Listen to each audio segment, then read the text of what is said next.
It has been a busy yet exciting week here at VOA English to Africa TV. Here are some highlights from each of our programs. With Somalia experiencing the worst drought ever in 40 years, VOA Our Voices takes a closer look. It's become an all too familiar sight in Ethiopia. Despite a last-ditch effort to feed her cattle with grass from her thatch roof, Addis Ahmed Omar says they all perished. Her family is now among the 7.2 million Ethiopians who are not getting enough to eat, according to the United Nations. The record drought has made many of the residents too weak with hunger to leave their tents. I'm sick from hunger and lying in bed all day. I don't have enough to eat or drink. Meanwhile, over at Africa 54. An average of 23 people are shot and killed in South Africa each day, based on the country's annual crime statistics.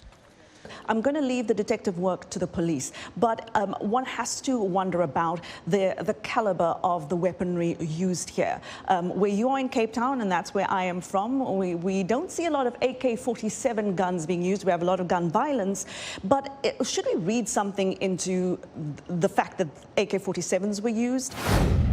And on Straight Talk Africa, host Heidi Adams talks about the relationship between Africa and the UK following British Prime Minister Boris Johnson's resignation. What exactly does Boris Johnson think of Africa? Does it differ from country to country for him? How does he perceive the continent, really?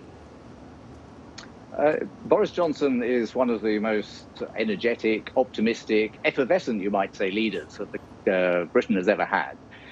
And he made himself popular by telling people what they wanted to hear, whether it was true or not. And this week on VOA Red Carpet. Here at Rouge, we have done pickup shots for Black Panther, Spider-Man, Guardians of the Galaxy, things like that. But you can take a headline actor like Tom Cruise and then take a stunt actor that can do crazy backflips and stuff and take a photoreal version of him and have another actor play his motions.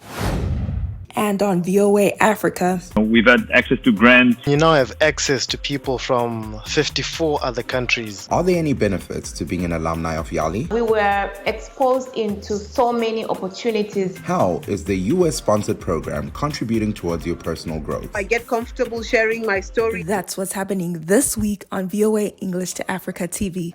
Click and watch the shows and come back for more.